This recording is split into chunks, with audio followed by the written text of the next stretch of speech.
Hello everybody and welcome back to The Lost Planeswalker. You're here with me, Jesse, The Lost Planeswalker. This year has been filled with what players can only call the year of too many sets. There was 9 different sets from Innistrad Double Feature to the newly released Jumpstart 2022. This year also included 73 different secret layers, including the insanely expensive 30th anniversary $1,000 proxy box. That was this year's biggest mistake. I'm going to go over each set and calculate the total cost of all the Magic products released for this year. For this cost information, the cost of the sets, current and past, were taken from Cool Stuff Inc. They aren't a sponsor, but I would love them to be. They are a great website and oftentimes have the best deals I can find. Now, let's dive into the numbers.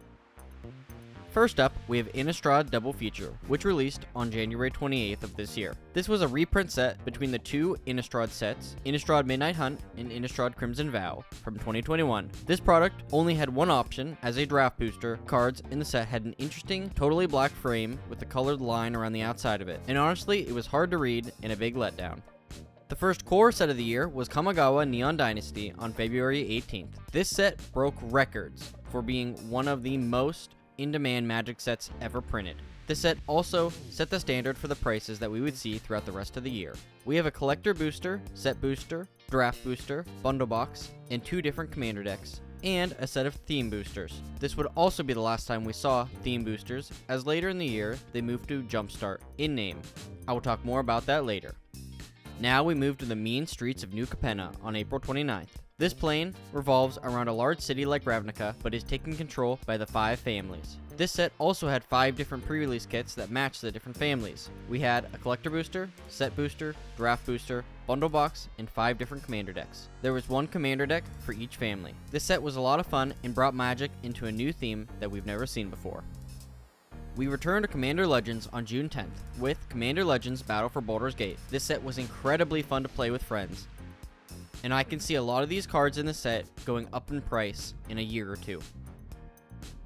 This set revolved around the big city of Baldur's Gate in the D&D universe and brought us a new dungeon, the Undercity. This had the same number of products as Streets of New Capenna with a collector booster, set booster, draft booster, bundle box, and 4 different commander decks. This set started out as a much higher price as the Commander Legends tag was attached to it, but it soon dropped and became more affordable. And if you're looking for a new set to draft with friends, I would highly recommend it. Moving on, we came to the most expensive set of the year with Double Masters 2022 on July 8th. This set was filled with some amazing cards that have needed a lot of reprinting. This set only consisted of a collector booster and a draft booster, and the collector booster only had 4 packs per box. This set was way too expensive, and unfortunately, it had a large variations in price. This set was also a hit or miss for some players, but overall, it was just too much money to be worth it for the common Magic player.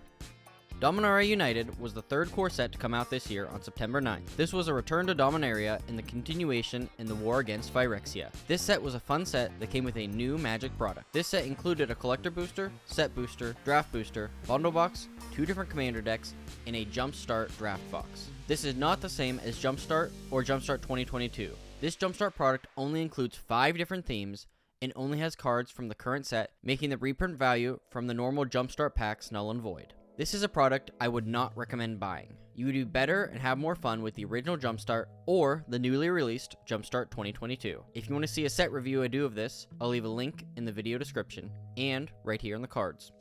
This next set is Out of This World with Unfinity on October 7th. This is an unset and this time has some eternal legal cards in it. Unfinity, like Double Masters, only had a collector booster option and a draft booster. This set was met with some controversy where the old silver border was replaced by a normal black border, making it hard to distinguish what cards are legal to play in eternal formats.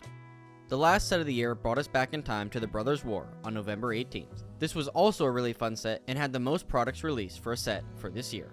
It had a collector booster, a set booster, draft booster, bundle box, gift bundle box, 2 different commander decks, and a Jumpstart draft box. Near the end of the year, Wizards releases a gift bundle for the holidays, which includes a collector booster in addition to the other normal bundle box content. The last reprint set of the year was on December 6th, and it was Jumpstart 2022.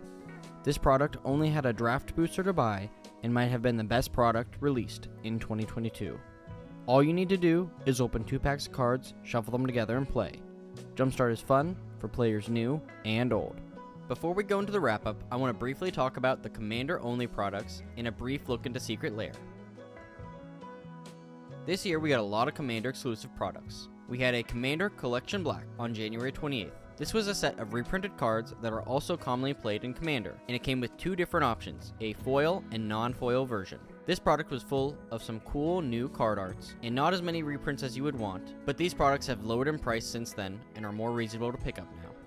In the grim darkness of the far future, there is only war. Universes Beyond brought us 4 new Commander decks based on the Warhammer 40k universe on October 7th. We got 2 separate printings, one normal and one in a surge foil, and they have very large difference in prices. These decks all include a large number of new cards that Commander players will be taking apart for their value. The last Commander product of this year was the Commander Starter Decks, released on December 2nd. These include 5 Commander decks that for a wide range of prices, but can be found around $25 each. These are great gifts for a friend you are trying to get into Magic. Lastly, let's quickly cover all the Secret Lair products released this year. According to my math, there have been 73 different Secret Lair products, with 6 different Super Drops. This was a lot more Secret Lair product than I thought it was. Frankly, it may be too much. Now, let's look at the total costs of all the Magic products in 2022. If we were to add up the total costs from all the product that released this year, we would end up with $5,303. Looking at all the Secret Lair, foil, and non-foil, in addition to the other one-off products, we end up with $6,500, for a total of $11,803 worth of product.